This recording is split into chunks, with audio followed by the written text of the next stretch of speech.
Agora vamos falar a respeito dos problemas, né? Falar em problemas na igreja de Corinto é chover no molhado, né? Porque a igreja é para ter problema. Agora, aperte os cintos aí que eu vou lançar aqui alguns problemas que eles tiveram lá e que o apóstolo Paulo ele teve que suar a camisa para poder colocar as coisas em ordem. Vamos lá.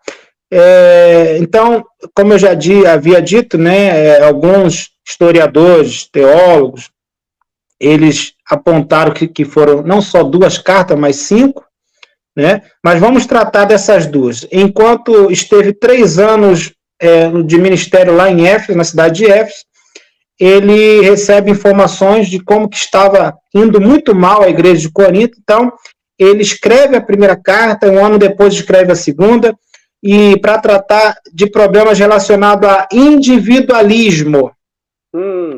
Ou seja, cada crente queria fazer o que bem dava na sua cabeça. Um por todos e todos por um, né? E segundo, faccionalismo.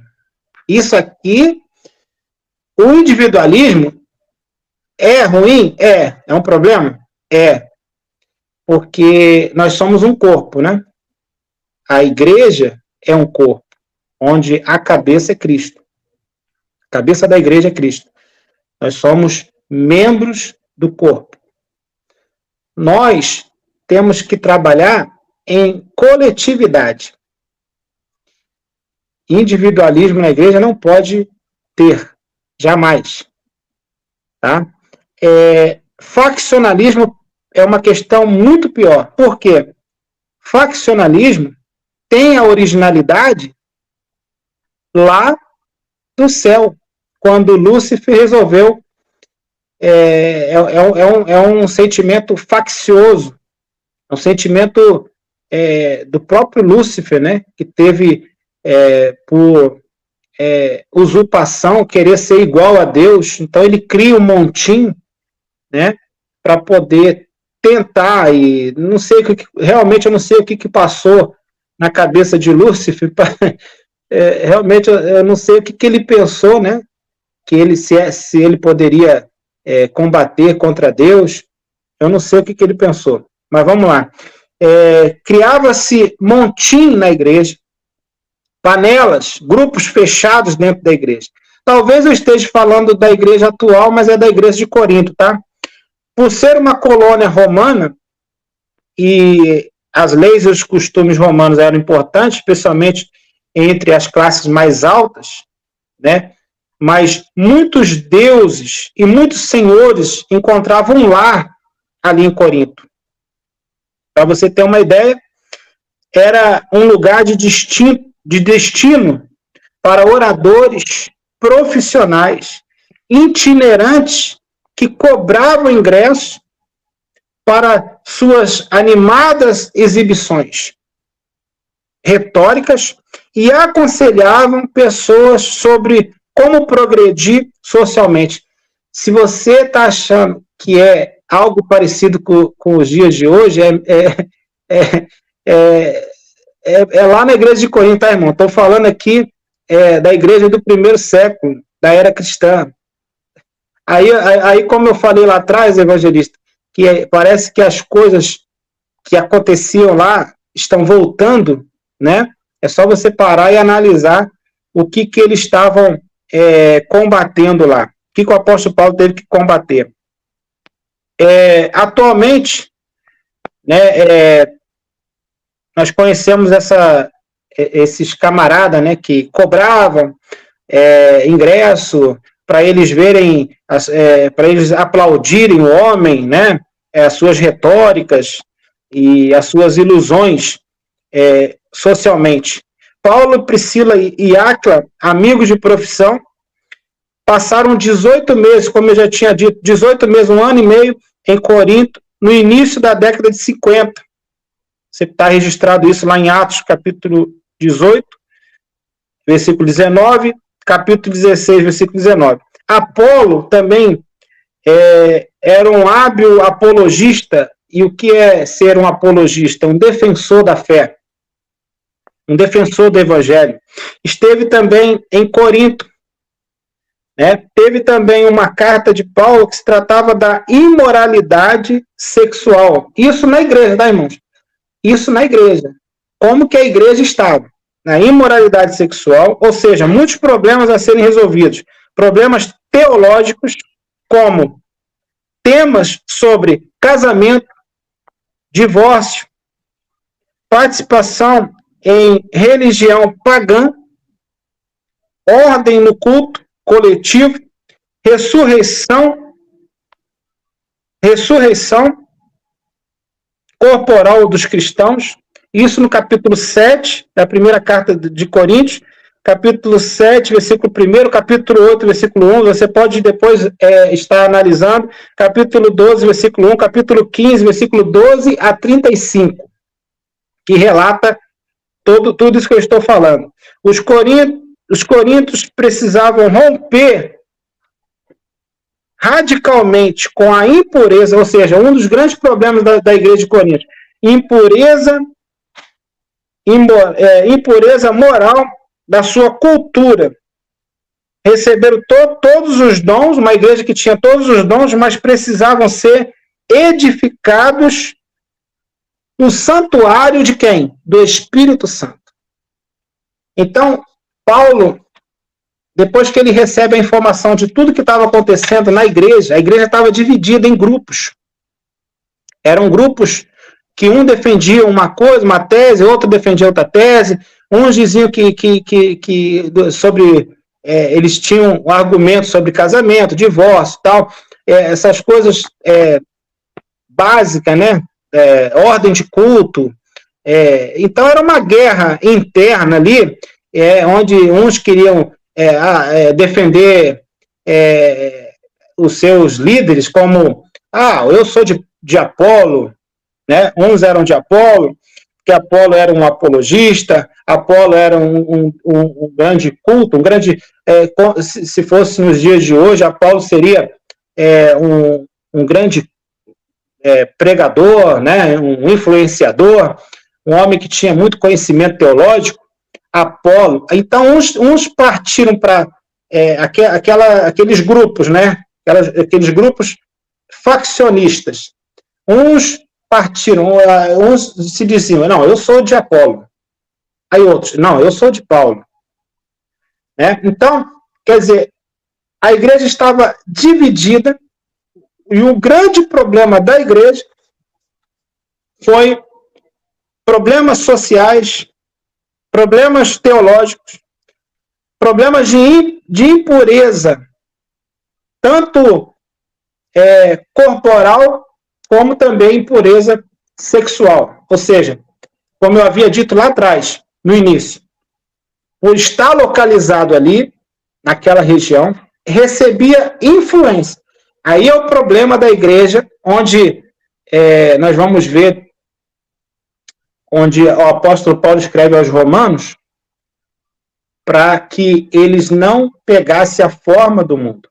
Isso também para nós, né? Mas transformar pela renovação do nosso entendimento. Ou seja, quem tem a mente de Cristo, agora você precisa usar essa mente para transformar e não pegar forma.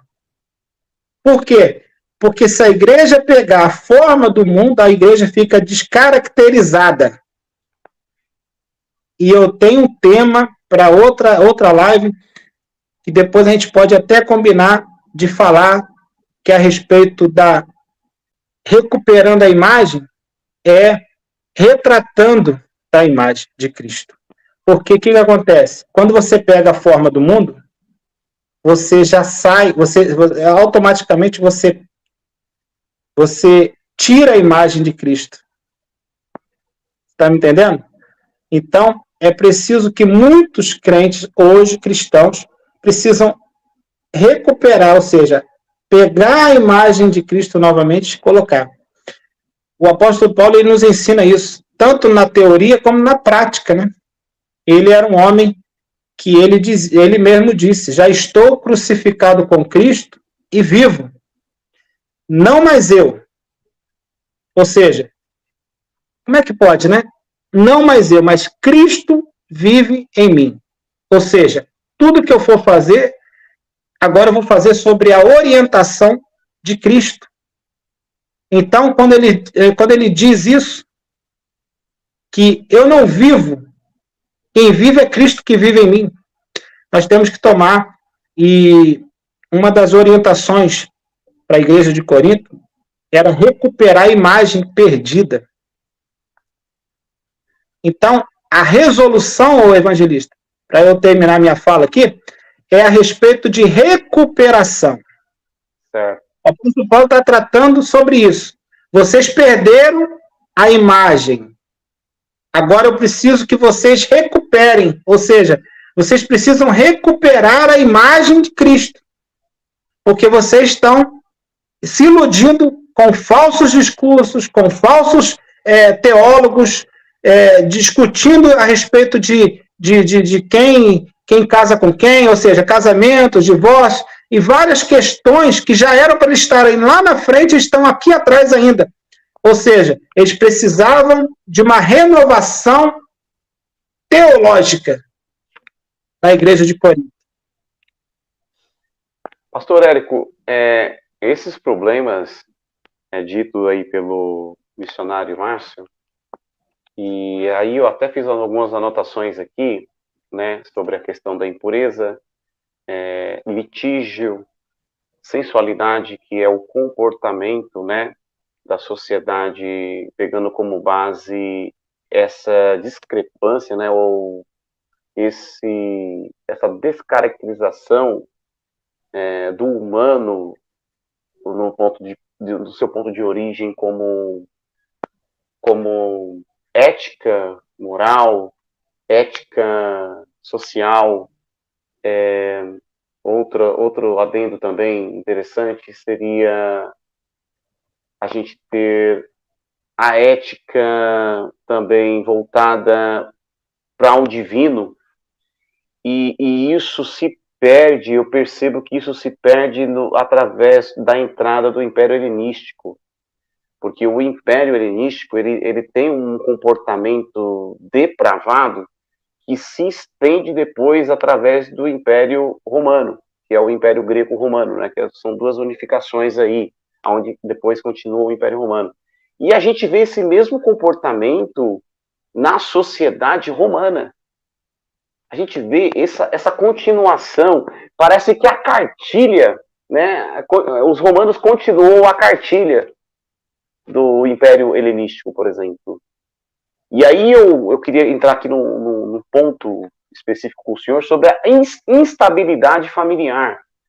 Porque começou a acontecer essa instabilidade familiar na igreja de Corinto, por exemplo. As famílias começaram a se perder. Começaram a ser instáveis, né? Começaram a ser instáveis. E a gente vê isso no século XXI, né? As famílias que outrora eram estáveis, eram estruturais, eram contínuas no relacionamento e até mesmo na educação, a gente vê isso, se perdeu tá uma instabilidade. Nada está mais instável como outrora. Eu queria saber do senhor um pouco sobre essa instabilidade familiar. Por que isso está tão alastrado, está tão grande no meio do povo de Deus? Eita, assunto difícil.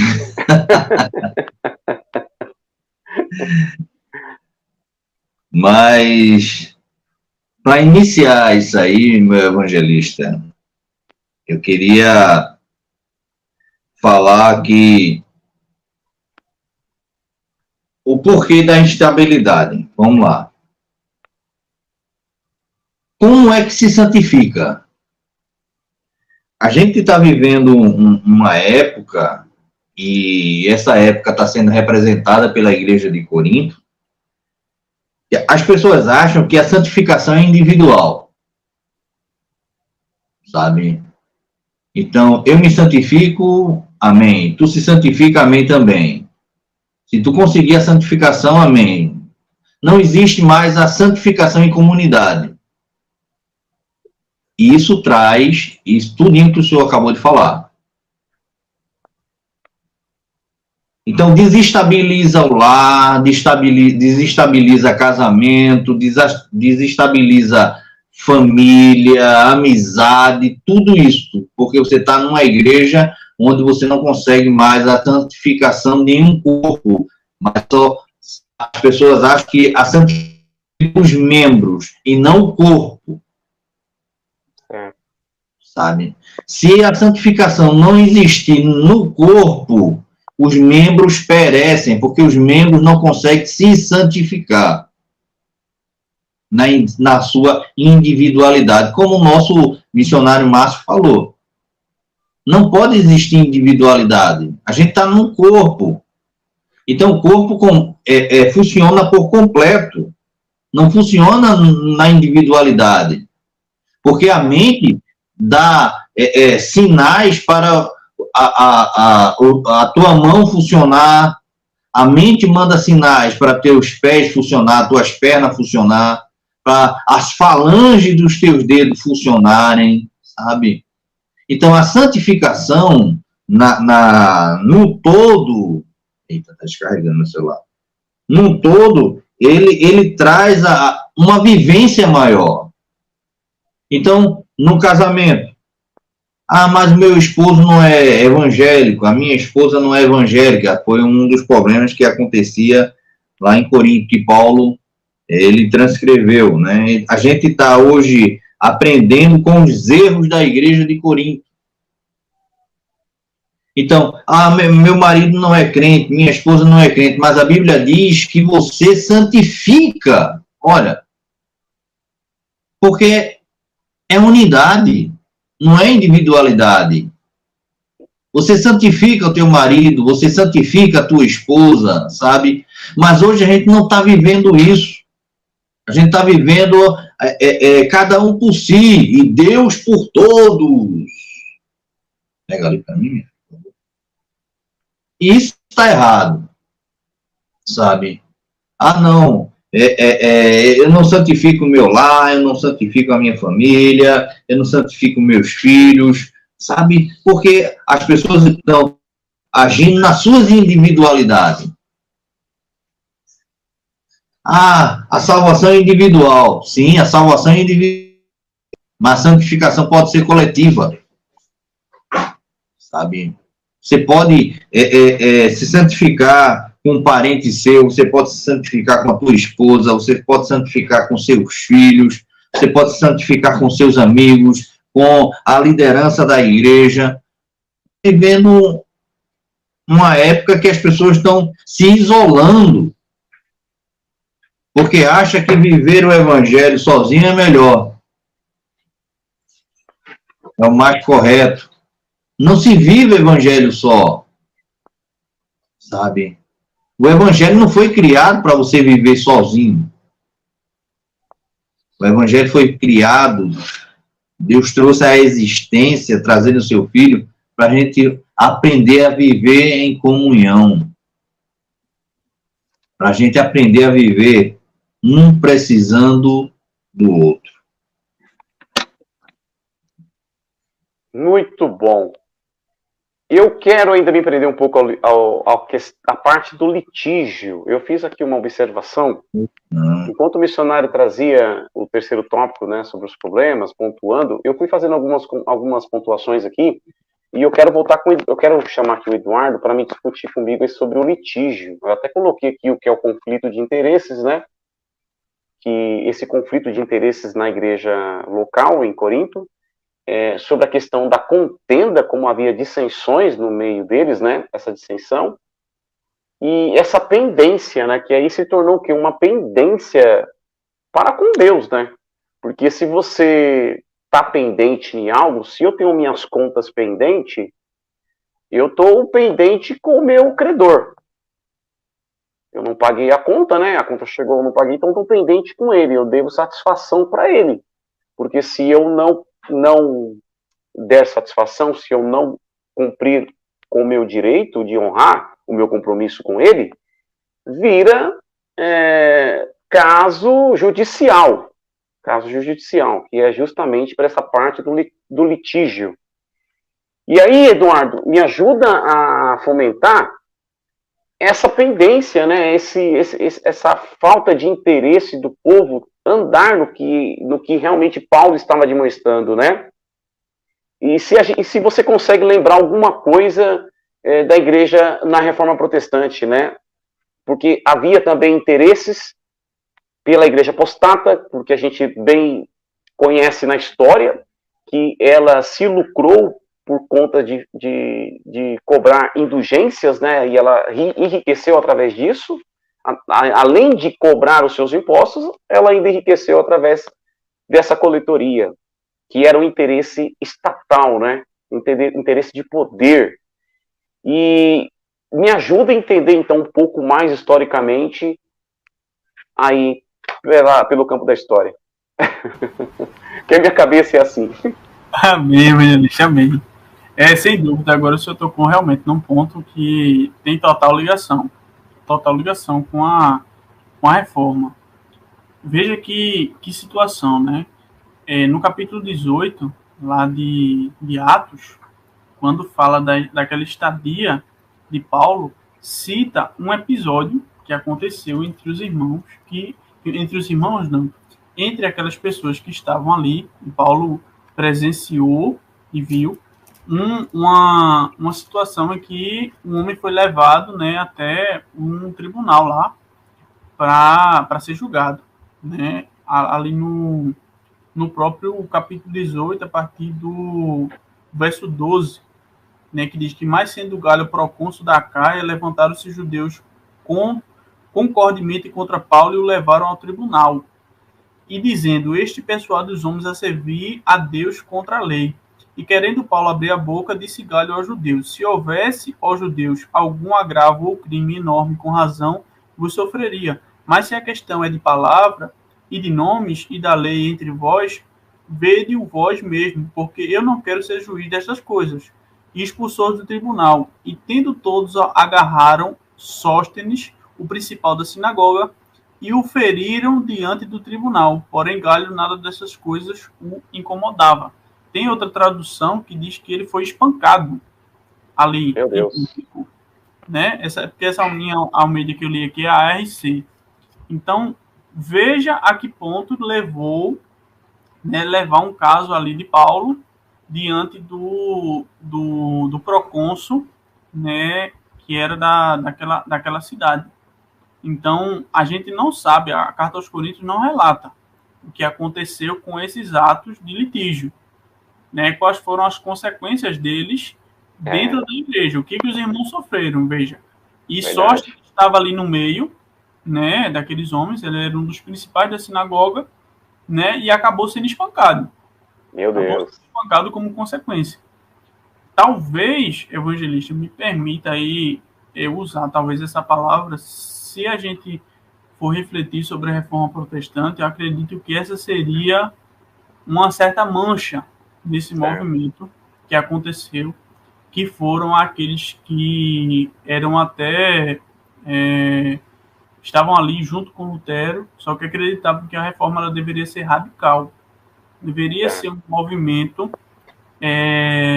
vamos dizer assim, compassivo, não deveria ser um movimento apenas benevolente, mas que aquela revolução ela tinha que quebrar um paradigma, ela tinha que romper completamente com a égide que estava instaurada ali naquele momento. E aí, esses homens que pensaram dessa forma, né, chegaram a destruir dentro das igrejas imagens, né, de santos, né, considerados pela Igreja Católica, né, a fazerem a revolução, como se dizia, pelo braço, né, não pelo braço de Deus, mas pelo braço do homem, né, e levaram até a guerras que culminou depois nas guerras religiosas, né, as guerras religiosas. Então foram homens que pensaram que Lutero estava correto naquilo que ele fez, naquilo que ele postulou com as 95 teses, mas que para que tivesse uma reforma efetiva, era necessário pegar em armas, como se diz, as armas da época. Era necessário ir à guerra. Era necessário subjugar aqueles que não compreendiam ou aceitavam aquela mensagem, né? E aí teve um ato, né, até de Lutero e de Calvino de entregar até pessoas, né, ou de às vezes até concordar, ser concordante com essa situação. E que a gente sabe que isso não é um comportamento cristão. Mas aí a gente é difícil discutir isso aí, porque também Lutero é um homem da sua época. E aí tem todo aquele contexto que estava acontecendo, as guerras. Lutero mesmo teve que se esconder para preservar a sua vida e preservar a própria movimento da reforma. Lutero teve que se dizer como morto, né, enquanto ele ia ali traduzir a Bíblia, né, para a língua comum da época. Então, são uma série de coisas que aconteceram que estão relacionadas àquela época, mas que a gente não pode eximir ou deixar de falar desses atos que aconteceram, né, ali no período da Reforma. Então, veja, a que ponto, né, chegou tudo isso? Né? A que ponto de fazer com que algo que fosse interno, uma transformação, uma mudança de mentalidade que Lutero buscava, que os reformadores buscavam, uma transformação teológica, uma transformação que estava estrito à Bíblia e a pregação do Evangelho acabou sendo levada ao meio secular. Acabou chegando ao meio secular e custou vidas. Custou vidas. A gente não pode negar isso, né?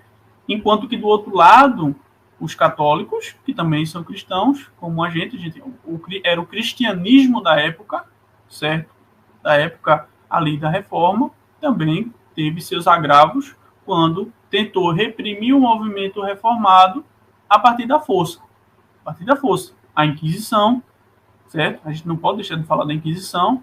Os anabatistas, que na Inquisição foram mortos afogados, porque acreditavam que o batismo devia ser por aspersão de água, né? Deveria haver o batismo, né? O mergulho, né, do batismo deveria acontecer na vida do cristão, para que ele, né, repetisse aquela mesma coisa que acontecia no tempo dos apóstolos. Então, os católicos disseram, então, se vocês acreditam nesse batismo, então vocês vão morrer por ele. Praticamente é dessa forma.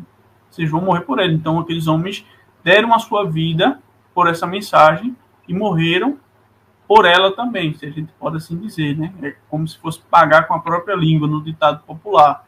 Então, tiveram que morrer pela Inquisição e ali morrendo afogados.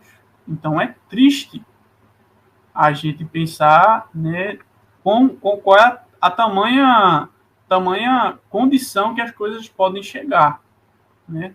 E é uma reflexão para a igreja atual. É que é os problemas, né?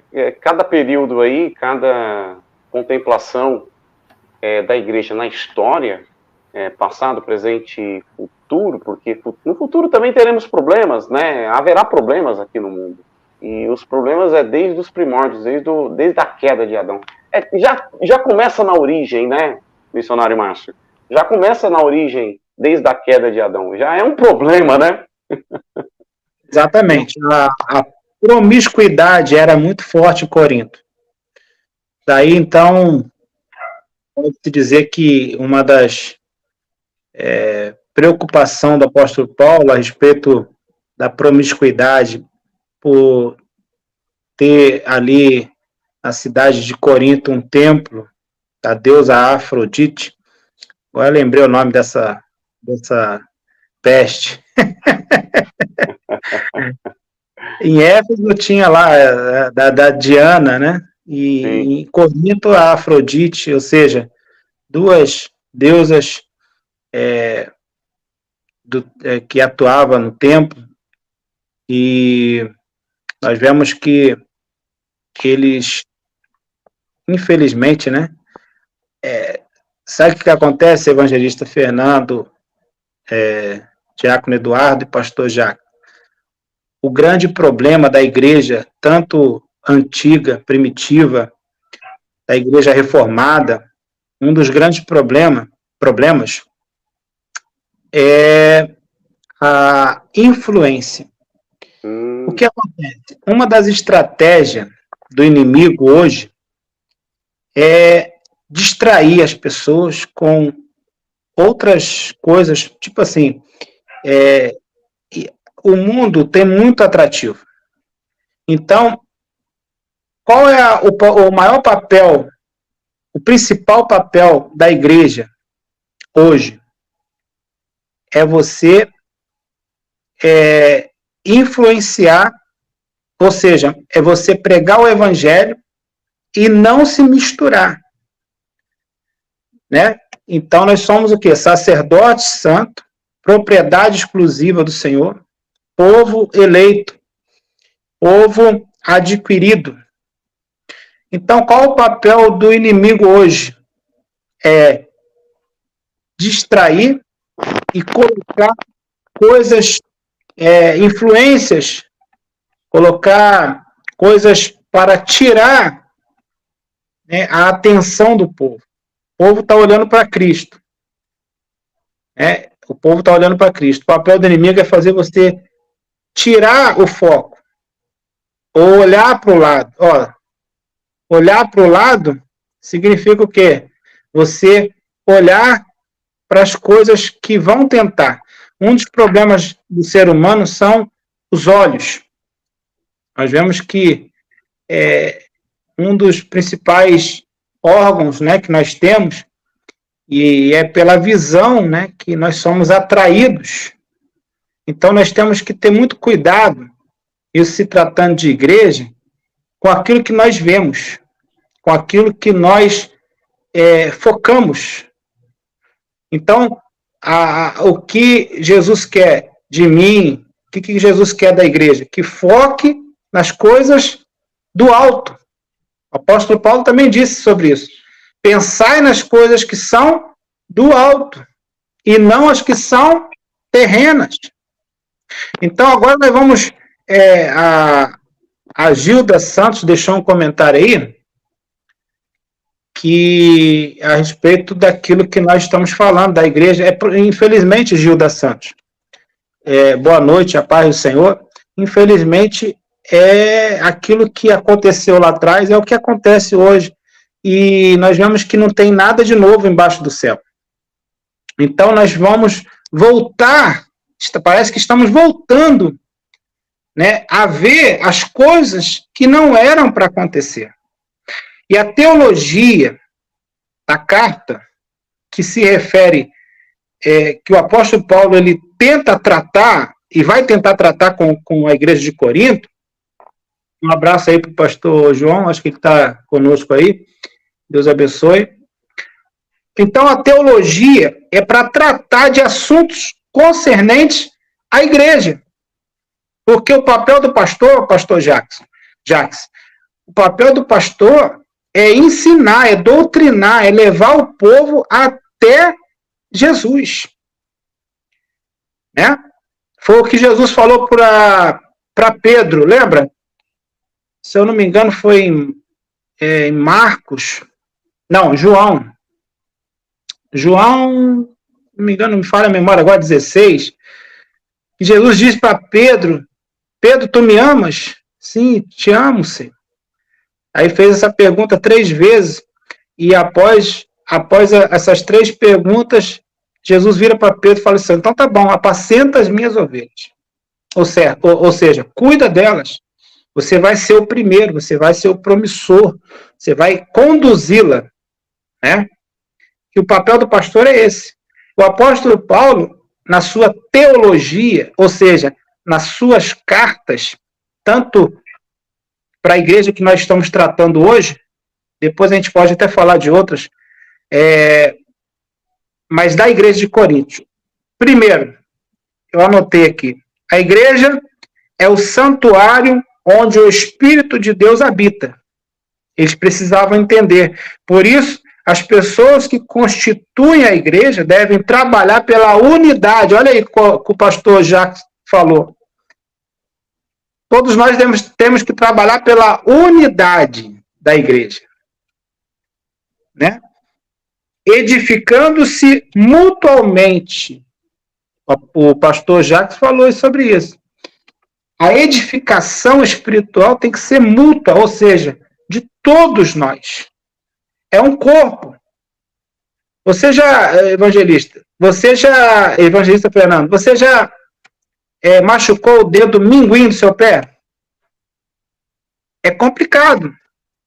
Parece que o corpo todo vai sentir a dor do dedo minguim. O menorzinho dedo do pé. Quando você machuca ele, parece que o corpo todo sente. É isso que é a igreja. A igreja é um mecanismo vivo, é um órgão vivo. Quando o membro se machuca, todo o corpo vai se prejudicar, ou seja, vai ser prejudicado. O apóstolo Paulo tinha essa visão. A visão de que se o membro está doente, o corpo está enfermo. Então, ele direciona as cartas. Qual era o objetivo do apóstolo Paulo de enviar as cartas? Olha, eu estou aqui, eu posso não estar aí, mas eu estou aqui orando, intercedendo, e muitas delas, se eu não me engano, foram quatro cartas que ele escreve. Ele estava preso,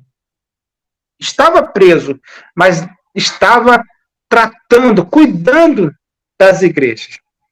Segundo tópico, os cristãos devem edificar a igreja através de 4 maneiras básicas. Primeira, devem ser sensíveis para com aqueles que têm uma fé frágil, ou seja, aqueles que... você já viu aquele crente que uma hora está em pé, outra hora está... Então, nós temos que ser sensíveis. O apóstolo Paulo está tratando sobre isso. Devem ganhar os descrentes por meio de um evangelismo culturalmente sensível.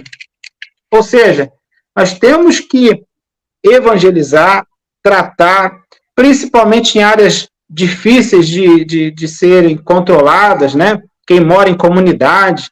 Nós precisamos criar estratégia para poder evangelizar e tratar, e levar o evangelho a essas pessoas também. Devem conduzir os cultos de um modo que os descrentes presentes cheguem à fé. O culto tem que ser pregado o evangelho genuíno. Ou seja, hoje em dia as pessoas estão tirando o evangelho cristocêntrico, estão tirando e substituindo a pregação por mensagens de autoajuda. Nós vemos aí o que acontecia aqui. O povo, os crentes de Corinto, o evangelista Fernando, eles gostavam, sabe, desses camaradas que chegavam lá, os que tinham retórica, oratória, eles gostavam. Só que, na verdade, qual era a mensagem? A mensagem não era a Cristo. A mensagem era outra. Ou seja, havia, nessa época, os falsificadores do evangelho. O falsificador da palavra. Aconteceu nessa época. Está acontecendo nos dias de hoje. Nós precisamos abrir os nossos olhos. Terceira, a relação sexual, que é o que você estava conversando com o diácono Eduardo, né? A relação sexual constitui uma união tão profunda entre um homem e uma mulher quanto a união do crente com Cristo. Por isso, a atividade sexual deve estar restrita somente ao casamento. Ou seja, quer agradar a Deus? Faça tudo de acordo com a vontade de Deus. O apóstolo Paulo estava passando isso para a igreja. Olha, vocês querem andar de acordo com a vontade de Deus? Vocês querem ter uma vida plena? Vocês querem ter uma vida plena, ter uma vida espiritual acrescida? Vocês precisam obedecer à vontade de Deus. Ou seja, Deus deixou uma cartilha a ser seguida. Eu não posso substituir a cartilha e colocar as minhas ideias e posições humanas. E para terminar, o batismo e a ceia do Senhor são importantes, mas ambos estão subordinados à fé. A fé pessoal no Evangelho e uma vida compatível com o que Deus exige. Ou seja, o apóstolo Paulo estava doutrinando a igreja, trazendo para a igreja lembrar de tudo que já tinha sido pregado. Né? Hoje nós vemos que algumas igrejas têm aqueles cultos de doutrina, e esses cultos não podem ser tirados. Precisa continuar. Porque, eu não sei se você sabe, mas o livro de Deuteronômio é um livro onde Deus vai relembrar o povo. Olha, vocês lembram? Vocês precisam lembrar das leis, das normas. Entendeu? Então, até nos nossos dias nós precisamos. Nós não podemos abandonar esses cultos doutrinários, porque são esses cultos doutrinários que nós conservamos a fé cristã. Nós conservamos a fé, afastamos as heresias e conservamos a fé cristã. Então o apóstolo Paulo se preocupou em fundar uma igreja forte, uma igreja que tenha tantos dons como também a palavra viva, o evangelho vivo. A teologia dele para as igrejas era essa. Era essa. Então, no caso da igreja de Corinto, precisava ter muito empenho tanto da parte dos pastores, quanto também da parte dos membros. Porque também não adianta você tratar com pessoas que não querem obedecer. Precisamos tratar de assuntos concernentes à vida cristã, tanto nos nossos dias. O apóstolo Paulo nos ensina. Eu estou aqui, irmãos, agradecido ao evangelista Fernando, porque esse tema ele serve para abrir a visão espiritual de muitos que vão passar por essa live. Eu acredito que o Espírito Santo vai conduzir, vai fazer com que muitas pessoas posteriormente assistam a live. E você que está online até agora, até essa hora, são exatamente 23 horas e 38 minutos, muito obrigado por você estar aqui ouvindo, assistindo, porque nós estamos tratando de assunto tão relevante. O diácono Eduardo falou a respeito dos anabatistas que foram mortos por acreditarem no batismo de Jesus, ou seja, no batismo por imersão. O batismo por imersão. Enquanto a igreja apóstata estava lá reprufando eles a respeito dos sacramentos da igreja, que eram totalmente ligados a eles mesmos, ou seja, tudo era para eles, tudo estava centralizado neles, né?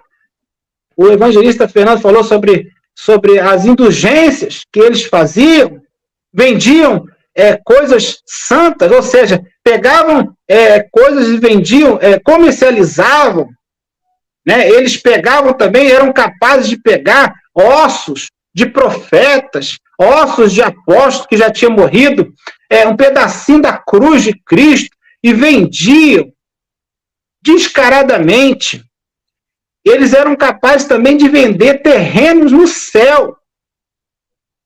Para você ver onde chegou a tamanha, né, discrepância a respeito da fé. Aí Deus vai e levanta um homem chamado Lutero, Martinho Lutero, e prega na cara deles: olha, vocês estão errados. Vocês estão errados. O que eu acho mais interessante é quando o Martinho Lutero prega na porta daquele templo. E dizem, parece que eu vejo ele falando assim: olha, vocês estão errados. Até agora, eu via uma coisa, mas foi o Espírito Santo de Deus, foi o próprio Senhor Jesus que abriu os olhos de Lutero. E graças a Deus que os olhos dele foram abertos, porque senão nós estaríamos numa época de escuridão até os dias de hoje. Meus colegas, como dizia na década de 80, década de 90, um café com o pastor, com o missionário, com o diácono, com obreiros, como dizia, colegas, teologar é isso, gente. Falar das coisas de Deus é isso. A gente é edificado, a gente aprende, a gente extrai, a gente é admoestado pela palavra. Pastor Érico, eu gostaria de saber se o senhor quer fazer um adendo ao comentário do missionário Márcio sobre essas resoluções para o problema. O senhor quer fazer um adendo?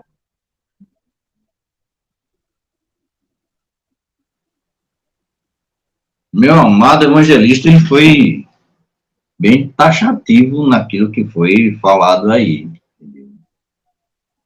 Acredito que não tem nem mais o que extrair do que já foi falado. Foi bem feliz na colocação que ele colocou.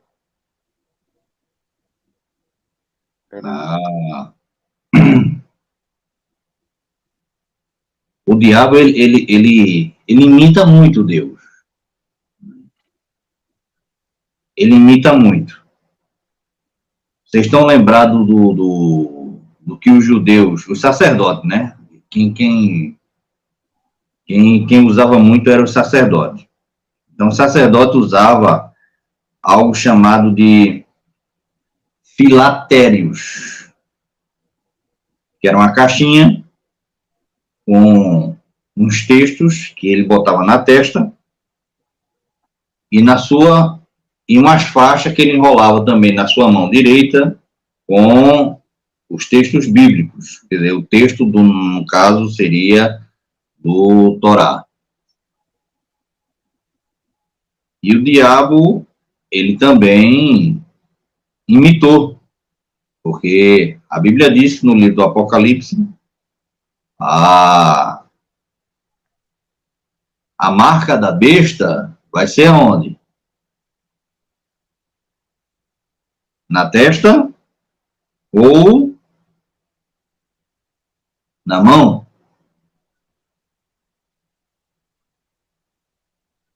E vi uma pergunta, né, concernente ao batismo. É por isso que eu estou entrando por esses meios. Concernente ao batismo. É correto fazer o batismo no tanque ou só em águas correntes?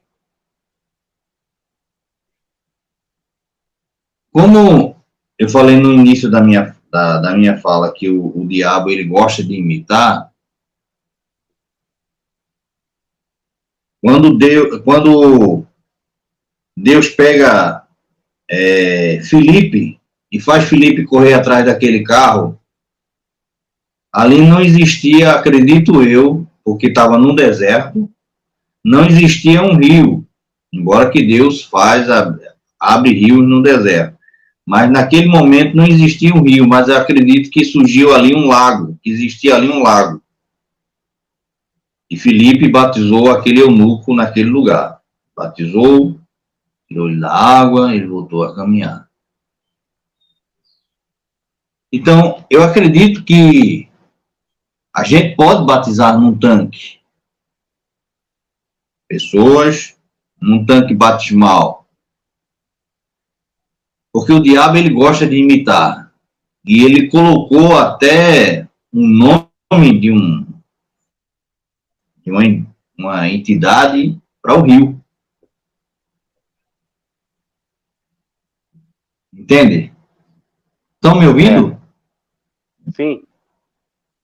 Positivo. Então ele colocou essa entidade, eu não vou estar falando para de repente não gerar algo aí para o teu canal. Mas colocou, tanto no rio como no mar. Sabe? E as pessoas tanto vão para o rio como vão para o mar para se encontrar com essa entidade. Deus muda a situação, faz que as pessoas criem. Vamos fazer aqui um tanque batismal dentro da igreja. onde a gente vai estar sepultando aqui as pessoas e trazendo uma nova pessoa de volta à vida, sabe? Então,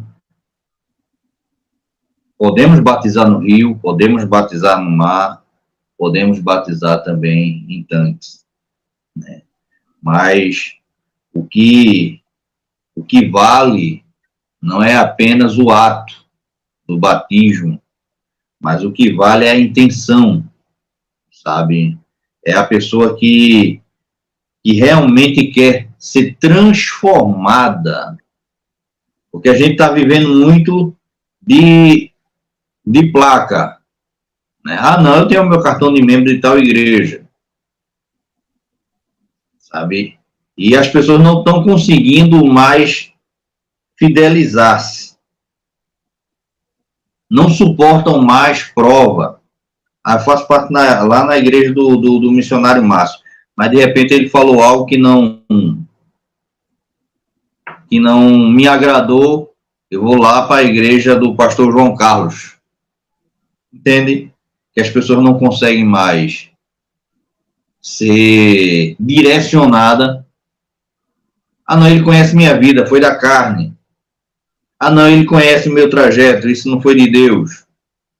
Então as pessoas vivem dessa forma. A igreja de Corinto estava nessa circunstância, a ponto de criarem grupos. Eu pertenço a Paulo, eu pertenço a Apolo, eu pertenço a Cristo. Como foi falado no início, os que pertenciam a Cristo nem escutavam o grupo de Paulo e nem escutavam o grupo do Apolo. Sabe? Então, é necessário a gente entender e tentar compreender que viver para Cristo não é viver a minha vida que eu acho que é eficiente, que eu acho que é a correta. Não. Viver para Cristo é dizer não para o mundo. Sabe? É dizer não para o mundo. O nosso missionário Márcio, ele falou algo muito interessante. Olha, a igreja foi colocada num lugar onde os cultos pagãos eram enormes, onde havia muita idolatria. Aí eu quero trazer à memória, né, os cativos que vieram de Judá e foram para a Babilônia. Foram para o centro de adoração a ídolos, foram educados para aprender toda a religião de Nabucodonosor. E eles não se esquivaram disso. Eles se esquivaram, sabe, de não se contaminar. Para aprender, tá tudo bem. Tem que aprender mesmo, sou cativo. Aprenderam, mas não se submeteram, sabe? Não se submeteram.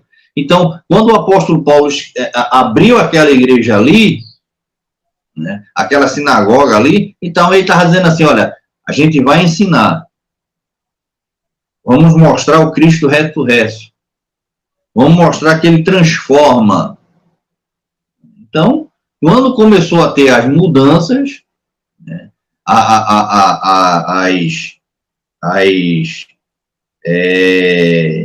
as sacerdotisas do templo lá desciam e se rendiam a Cristo. Se rendiam a Cristo. Elas raspavam a cabeça para ser identificada até mesmo na rua que elas eram sacerdotisas.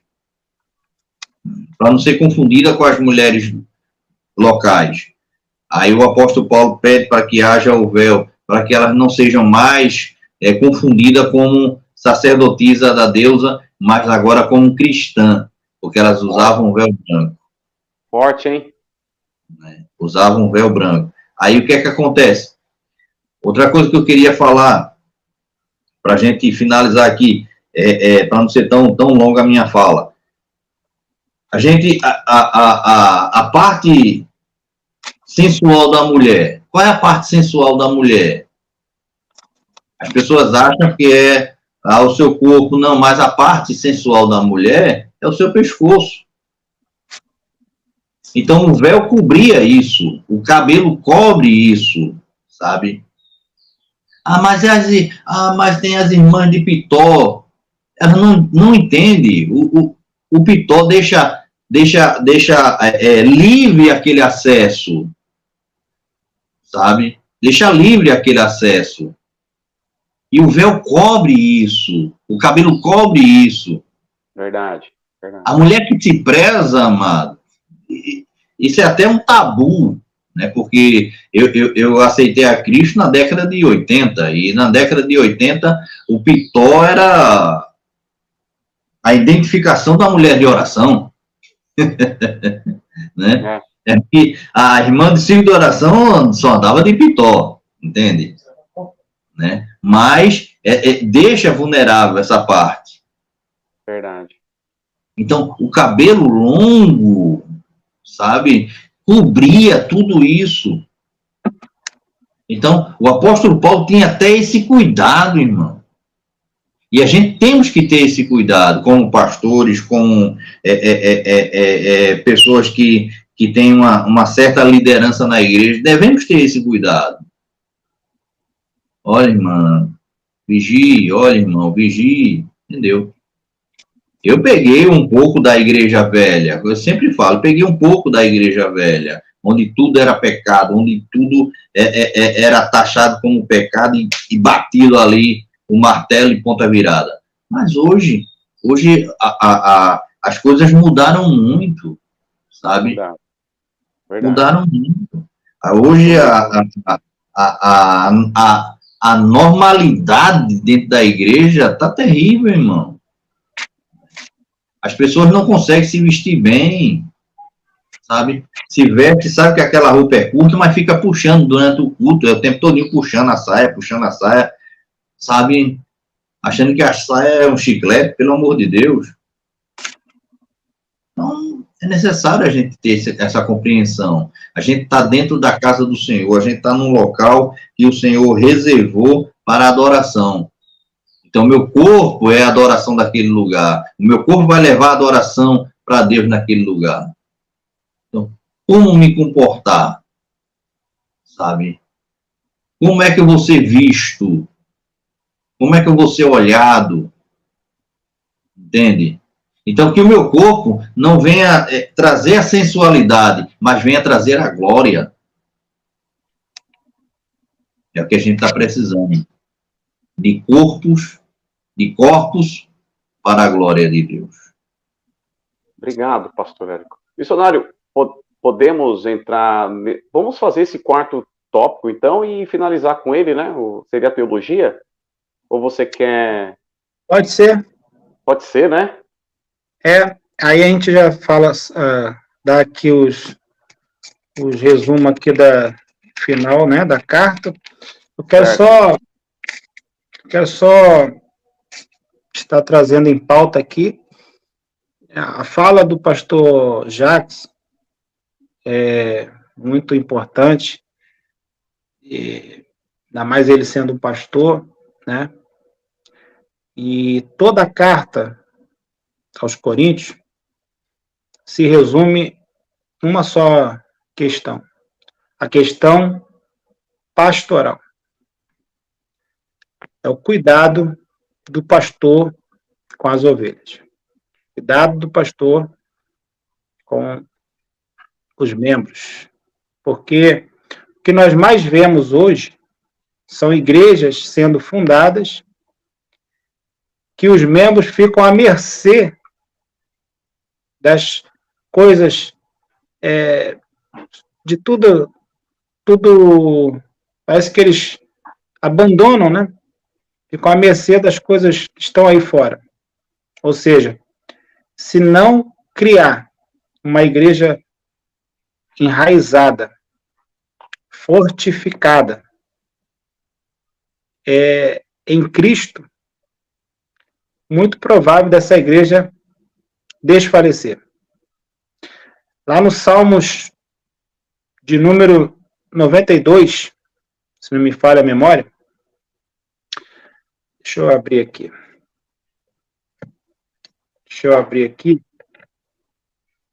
Eu vou melhor abrir aqui, né? Pra gente não ter cometer nenhum erro aqui. Peraí, só um minuto. Salmo de número 92.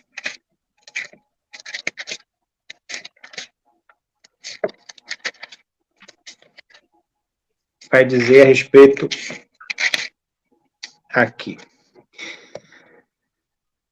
Versículo 12 e 13 diz assim: o justo florescerá como a palmeira, crescerá como cedro no Líbano, plantados na casa do Senhor, florescerão nos átrios do nosso Deus. Ou seja, o salmista aqui está dizendo que o justo, quem é justo? Já foi dito aqui que o justo não é justo pelas suas bondades, seus méritos pessoais. Todo justo, ele é justificado. Quando a Bíblia nos chama de justo, não é porque nós somos melhores que ninguém ou fazemos coisas melhores, não. E temos um coração bom, não. O justo, ele é justificado. Nós somos justificados.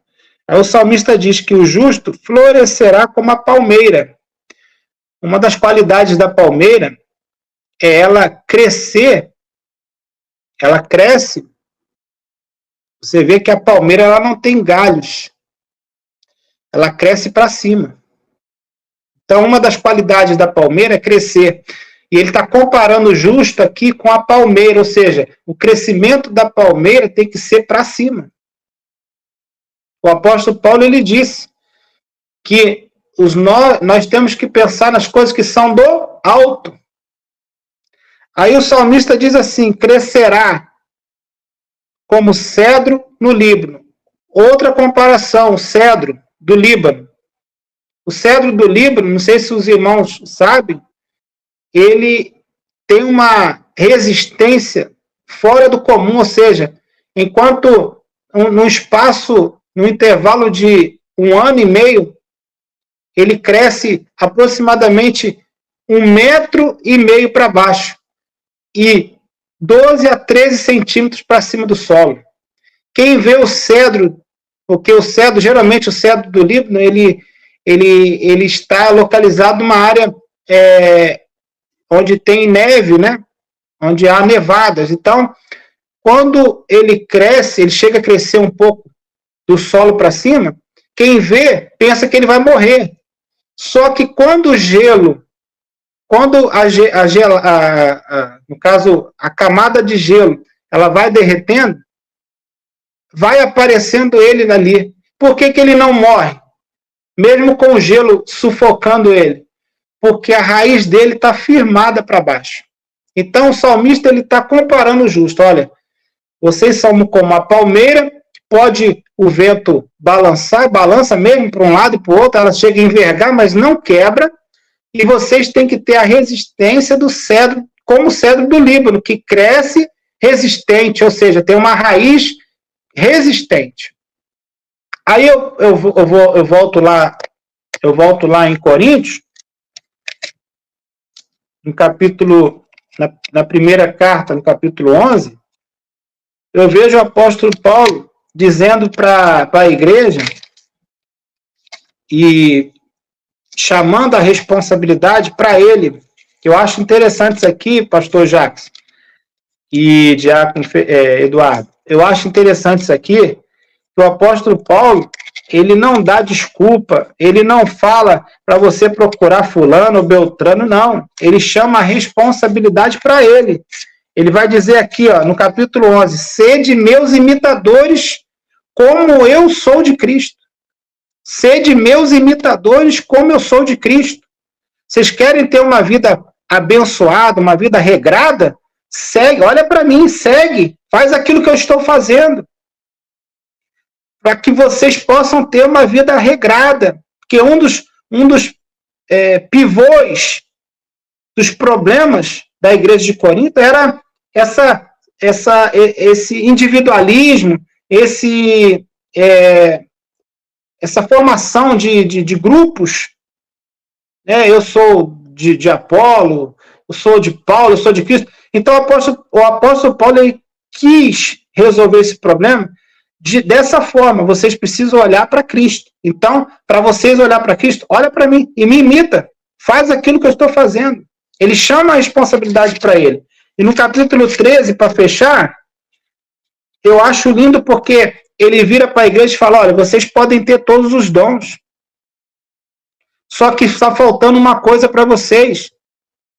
Sabe o que está faltando para vocês? O amor. Porque não adianta você falar a língua dos anjos e dos homens se vocês não tiverem amor. Vocês precisam ter amor, amar uns aos outros. Porque uma igreja forte, uma igreja edificada, ela cresce na unidade através do amor. Amor fraternal. O amor uns para com os outros. O diácono Eduardo falou, teve uma fala dele que ele falou, eu não sei se foi ele, se foi o pastor Jacques, a respeito da compaixão, né? Que é o quê? Se você se colocar no lugar da pessoa, né? Você ter amor, e o que estava faltando na igreja era o quê? Eles tinham todos os dons, só não tinha amor. O amor para eles estava em falta. O apóstolo vem falando, olha, permanece entre vocês a fé, a esperança e o amor. Estes três, vocês precisam seguir. Mas o maior destes três e dos dons que vocês carregam é o amor. Tem que ser o amor, meu irmão. Não tem como vencer as barreiras e os problemas litúrgicos, eclesiásticos, se não tiver amor. O amor é a base de uma igreja forte. O amor é a base de uma igreja edificada na rocha, que é Cristo. Então o apóstolo Paulo está tratando. Eu acho louvável, né? Porque ele trata da igreja, não abandona a igreja, ele sabe dos problemas da igreja, não vira as costas para a igreja, e ele diz, olha, se precisar eu vou visitar vocês. Eu vou visitar vocês. Quando eu passar pela Macedônia, eu vou visitar vocês. E a gente sabe que o apóstolo Paulo ele se entregou pelas igrejas. Não só de Corinto, mas as demais igrejas. Então nós vemos que nós devemos nos espelhar. O apóstolo Paulo ele é um espelho para nós. Nós que temos, né, conhecimento da palavra, uma das coisas mais ricas que você pode ter, às vezes a pessoa pensa assim, eu queria ter uma casa legal, uma casa bacana, um carro bacana, mas se você colocar no seu coração em conhecer a Cristo, você vai ver que você pode ter tudo nessa vida, mas o principal você não pode deixar de ter, que é Jesus Cristo no seu coração. O dom maior é o dom do amor. O evangelista João, ele já disse, né? No capítulo 3, versículo 16, porque Deus amou o mundo de tal maneira que deu o seu Filho unigênito, para que todo aquele que nele crê. Então, preste atenção nisso aqui. Você não precisa de intermediário, você não precisa de outro intermediário. Você precisa de Jesus. Porque é Ele que vai te levar para junto do Pai. É Ele que é o intermédio entre Deus e os homens. Então, para que esse negócio, eu não quero estar aqui falando de outras religiões, não quero ofender ninguém, mas eu quero apontar para você o que a Bíblia diz. A Bíblia diz que o único intermediário entre Deus e o homem se chama Cristo. Porque Deus amou o mundo de tal maneira que deu seu Filho unigênito para que todo aquele que nele crê não pereça. Esse perecer aqui é a morte espiritual, tá? Mas tenha a vida eterna. Amém? Deus abençoe, agradeço essa rica oportunidade. Quero deixar aqui meu abraço, já me despedindo, né? Daqui a pouco. E dizer que eu estou pronto para colaborar, né? Novamente. Espero que esses assuntos foram e sejam bem relevantes para vocês, todos que vão assistir, que estão assistindo. Muita gente aqui dizendo que está gostando da live, está gostando do tema. Foi um tema que eu e o evangelista Fernando conversamos e surgiu, né? Tudo que acontece, irmãos, na nossa vida, tudo que acontece é de acordo com a vontade de Deus. É Deus que estava já colocando esse tema no nosso coração.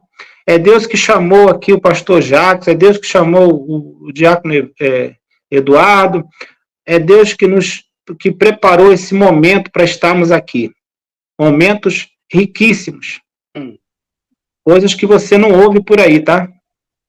Você ouve aqui no canal do Cristão Reformado. Amém? Deus abençoe. Verdade. Obrigado, missionário Márcio. Olha, irmãos, eu também estou muito edificado nessa noite. Nós estamos a 5 horas e 7 minutos de live. Iniciamos às 19 horas. Tenho muito que agradecer mesmo. Diácono Eduardo, vamos tentar fazer, então, aqui um simpósio. Essa teologia de Paulo, ela é realmente desenvolvida e fundada em Deus, porque a teologia a partir do primeiro século, a teologia cristã, ela é realmente iniciada e originada no ministério do apóstolo Paulo. E eu gostaria de saber se historicamente se os reformadores apresentam em pilares a teologia de Paulo, né? E qual o proveito que nós podemos tirar da teologia dele, né, para os dias atuais?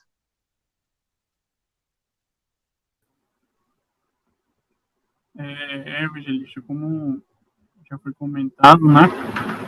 Sem dúvida. Paulo, como a gente tinha falado aqui, até a base, é um dos basilares do pensamento ocidental. Né? O pensamento ocidental bebe de Paulo, mesmo que não saiba. Né? E os reformadores, entendendo isso, principalmente Lutero e Calvino, que são os dois grandes expoentes da reforma, né, e seus comentários, principalmente a carta aos Romanos, que é, sem dúvida, como já tinha falado aqui, a carta mais teológica de Paulo, onde Paulo ele expõe, né, temas que são fundamentais, principalmente quando se fala de salvação, principalmente quando se fala de soteriologia, né? Então, eu citei aqui na minha oportunidade passada sobre o tema da justificação pela fé, que é o início, né, da carta aos Romanos. A salvação pela graça também é um tema central.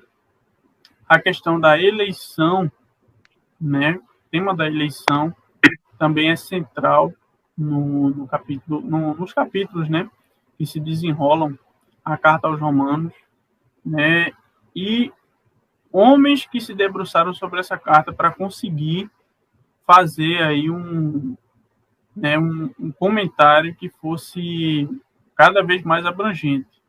Se você pegar o comentário de Romanos de Martyn Lloyd-Jones, é gigante. Verdade. O livro é gigante, cara, porque é uma carta muito profunda. Sabe? Calvino também se dedicou muito, né, a comentar. Inclusive, ele tem um comentário das epístolas aos Coríntios, né, Calvino, e tem comentário também sobre Romanos. Então, eu acho que ler o Novo Testamento, né, sem dúvida, depois dos evangelhos, para a gente entender, no sentido prático, a questão da salvação, da salvação não, a questão da mensagem do evangelho, no seu sentido prático, tem que perpassar por Paulo. Tem que passar por Paulo.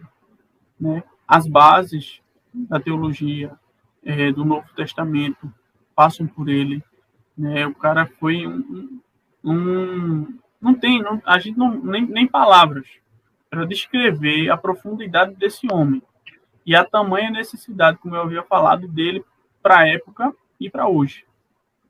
Um terço do Novo Testamento são as cartas que ele escreveu. Então, a carta aos Coríntios que a gente tratou, né, ela tem um sentido muito mais prático. Muito mais prático.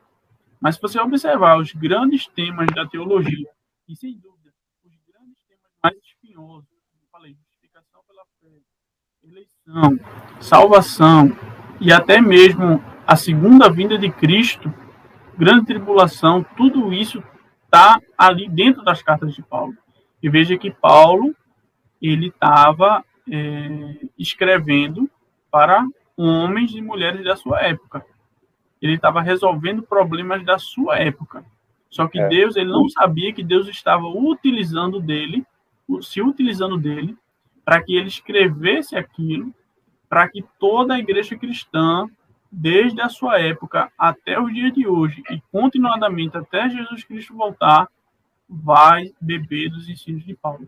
Vai se esclarecer a partir dos ensinos de Paulo. Então, foi também, como o senhor citou aqui, né, Lutero, a grande luz, a lâmpada de Lutero foi em Romanos, né, o justo, porque o justo viverá pela fé, né, e os demais se seguiram, né, a partir muito mesmo da leitura dos evangelhos, da leitura das cartas de Paulo, né. Eu não estou tirando aqui a importância dos evangelhos. É claro, os evangelhos são, em suma, são as palavras de Cristo. Entende? Só que a gente está tratando aqui de coisas práticas, de situações práticas. Né? Quando o missionário Márcio estava falando aqui do capítulo 13 de Coríntios, né, é interessante que o versículo anterior, Paulo diz que iria mostrar, diz que procurar com zelo os melhores dons. Mas ele complementa dizendo, e eu vos mostrarei um caminho ainda mais excelente.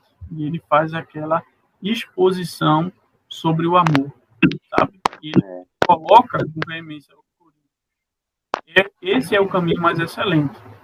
Então, assim, eu, particularmente, li as cartas de Paulo, continuo lendo, gosto de retornar, gosto de, assim, sem dúvida, são cartas muito profundas. Sabe? Não estou colocando aqui em pé de saber qual é a carta mais importante da Bíblia ou qual é o livro mais importante. Mas as cartas de Paulo são muito profundas. Você lê e vê o contexto, vê aquilo que Paulo se referia, as palavras que ele usava. Não tem como descrever, sabe? É algo muito profundo, é algo que ensina a nós até hoje. E o evangelista aí está fazendo sobre a igreja de Corinto, né? Tem aí mais 13 cartas evangelistas para o senhor fazer live. Né? Ou seja, é uma saga, né, irmãos? Queridos colegas aqui do canal que estão reformados, simpatizante, é uma saga.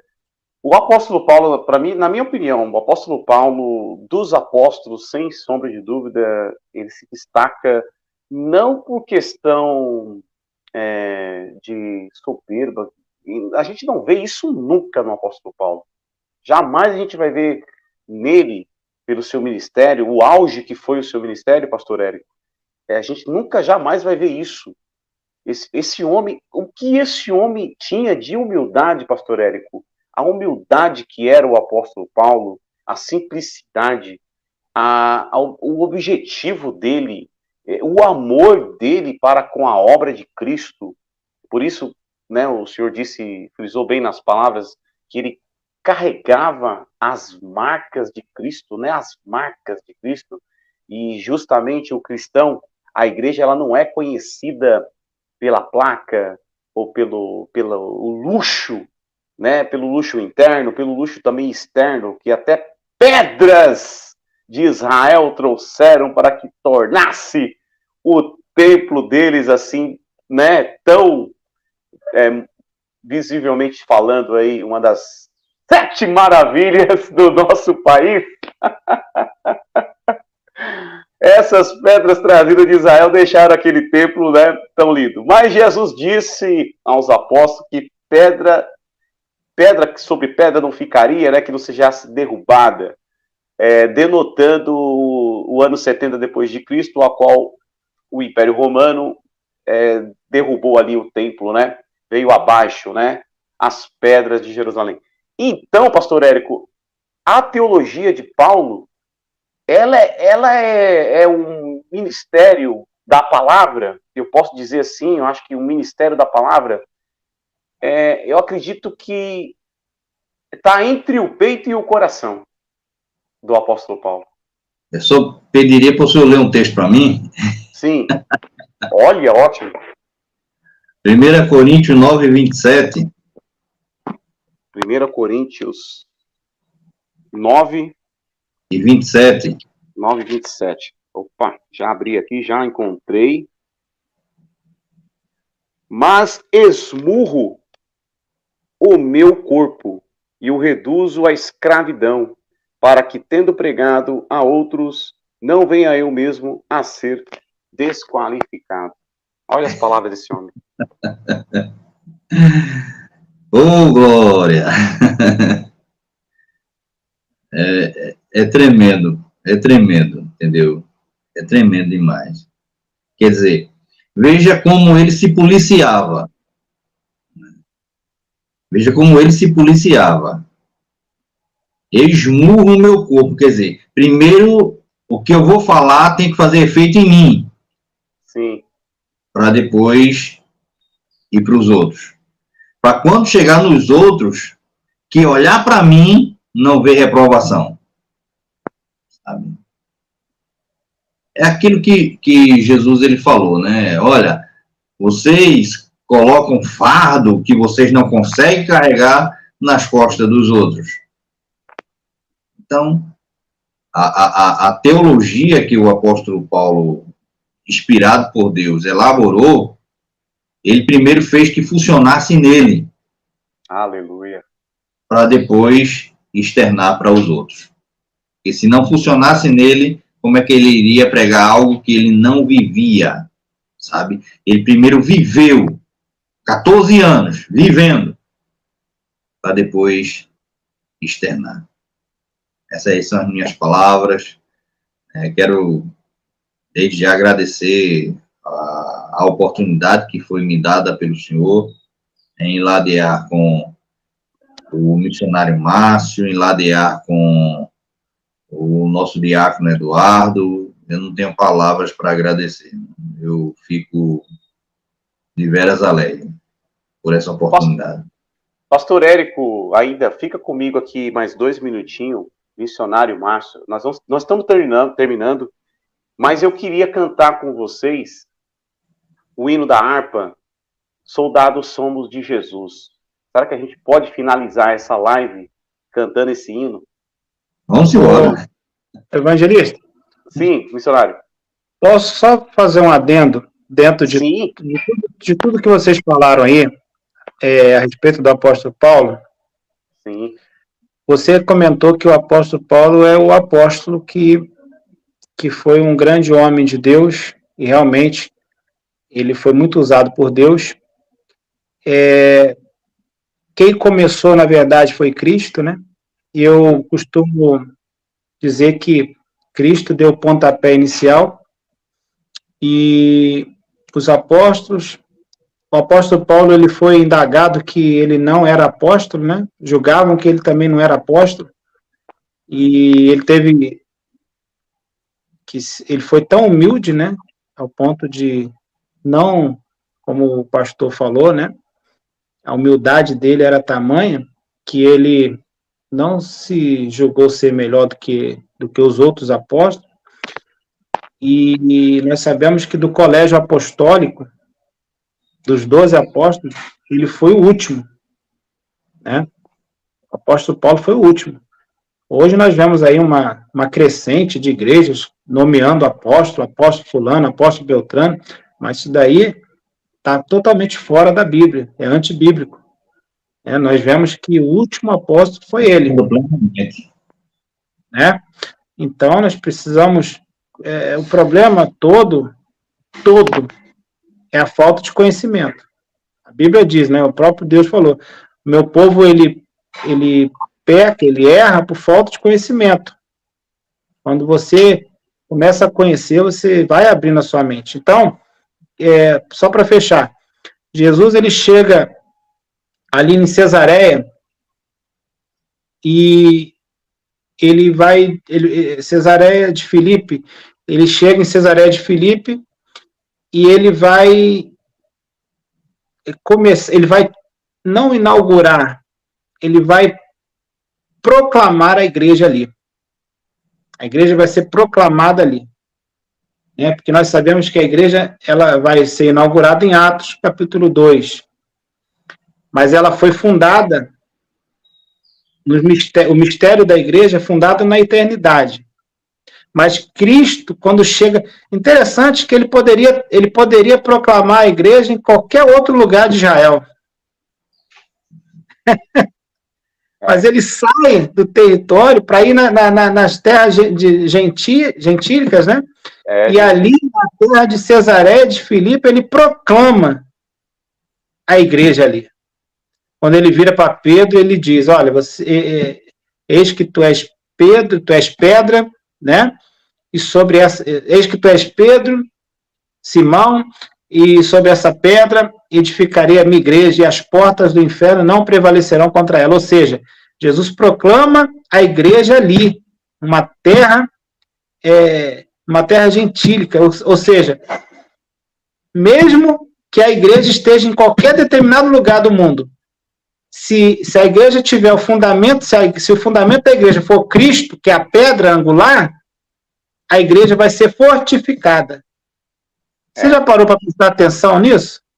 Ele poderia ter falado isso em Jerusalém, na Judéia, na Galiléia, né, em Nazaré, em Cafarnaum, em qualquer outro lugar. Mas ele escolheu Cesareia de Filipe. Né? Nós sabemos que Cesareia é um nome dado em homenagem a César. Filipe também, um dos Herodes, né? A família dos herodianos. E ele chega ali, aqui. É tipo assim, parafraseando, né? Parafraseando, parece que eu vejo Jesus falando assim, ó, é aqui, na terra dos inimigos, vamos dizer assim. É aqui, nessa terra aqui, que a partir de aqui, você está entendendo? Você está rindo porque você já está entendendo, né? Está entendendo que o mistério é forte. Sim. O mistério é forte. Ele sai de Jerusalém, vai para a terra gentílica e ali ele proclama, olha, a partir de aqui, tá? E aonde vocês pisarem, ou seja, aonde a igreja pisar, eu serei com vocês. Se vocês estiverem baseados em mim. Ou seja, se a base se for na rocha, que a rocha é Cristo, se for em mim, a igreja vai vencer e as portas do inferno não prevalecerão. Ou seja, onde a igreja chegar, o inimigo tem que partir em retirada. Aleluia, glória a Deus. Gente, é por isso que eu falo para vocês. Cristo era 100% atuante na vida de Paulo, no ministério de Paulo, né? Bom, vocês estão com a harpa na mão aí? Estão com a harpa aí? Soldados somos de Jesus. Vamos cantar o hino da harpa Soldados somos de Jesus para finalizar a nossa live? Eu não sei o número da harpa aqui. Eu peguei ele aqui pelo Google, né? Qual que é o número aí? Hã? 305. 305. Você que está no chat aí, a Gilda está no chat, a Josiele está no chat, deixa eu ver quem mais, acho que a Vanderleia está no chat. Tem mais algumas pessoas aí no chat que eu não estou conseguindo ver aqui. Se você tiver a harpa cristã, abre aí no número 305 e cante com a gente, tá? Soldados somos de Jesus. Bora lá? Afinado? Igual nós ensaiamos?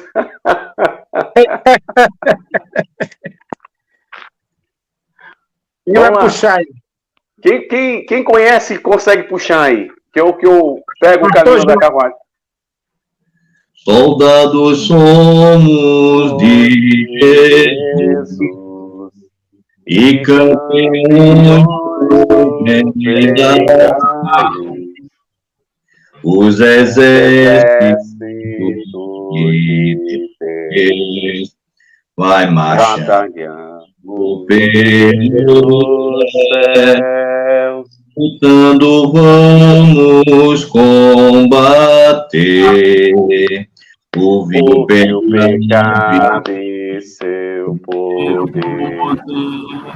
A batalha ganha a vitória Deus nos dá. Breve vamos terminar a batalha aqui e pra sempre descansar com Jesus ali. Todos os que são fiéis ao bom capitão hão de receber como um galardão. Levai o escudo, sim, da fé. Pois a peleja é, mas promessas temos nós de jamais lutarmos sós. As brechas do mal não temei, mas combater até vencer. Olhe os campeões pro céu, a vitória vem de Deus. Breve vamos terminar a batalha aqui e pra sempre descansar com Jesus ali. Todos os que são fiéis ao bom capitão hão de receber lauréis como um galardão. Se alguém cansar, Todos encontrar sem forças para pelejar, o Senhor te ajuda. Avançar, o mal vencendo, avançar, hinos a Jesus cantai, e da salvação falai, almas ao Senhor levai. Breve vamos terminar a batalha aqui e para sempre descansar com Jesus ali no céu. Todos os que são fiéis ao